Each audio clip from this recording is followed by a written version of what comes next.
प्रभुले पाएछ कि कारण निको पार्न जाँदै हुन्छ विश्वास गर्नुहुन्छ आफै त त्यसो भए आँखा बन्द गर्नु यो छोराको म पाएछलाई यसको नाममा म श्राप दिँदैछु पाएछलाई यसको नाममा श्राप दिएछु पेटको यो पेट फुल्ने समस्यालाई यसको नाममा श्राप दिएछु ढाडको समस्यालाई यसको नाममा श्राप दिएछु ओराखा शाखा ओरामा सेकेले पाँच क्यान्सिल क्यान्सिल पाँच पेट दुख्ने समस्या क्यान्सिल ढाडको समस्या क्यान्सिल फ्री नर्मल ओराखा शाखा शाखा लाभा रिखा लाभा आभा लाभा शाभा लाभा रिखा लाभा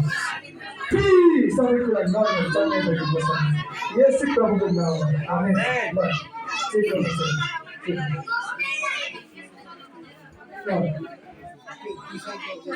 हुँदैन नर्मल नर्मल हुँदैन अनि सुन्नु ढाड अघि दुखेछ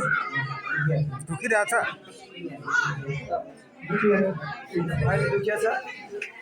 आँखा बन्द गर्नु मन अन्त नगर्नु चले ओराबा शेखेले साखाराबा तपाईँको ढाडलाई मैले छेउनु भनेको ओराबा शेखेले पवित्र पकाएको त्यो शक्तिलाई जलाउँदै फ्री फ्री छोड्दै छोड्दै छोड्दै छोड्दै छोड्दै चल्ने निको भएको छ यसो प्रभुको नाममा आमेन चेक गर्नु हजुर चलाउने यसरी चलाउने निको भयो हालेलुया निको भयो साह्रो निको भयो दामी बनाउनु सक्नु सुन्नु पाँच क्यान्सिल हुँदैछ जाँदैछ विश्वास गर्नु पाँच पनि निको हुन्छ आवश्यक छ प्लेट पनि निको हुन्छ प्राप्त गरेर निको हुन्छ विश्वास गर्नु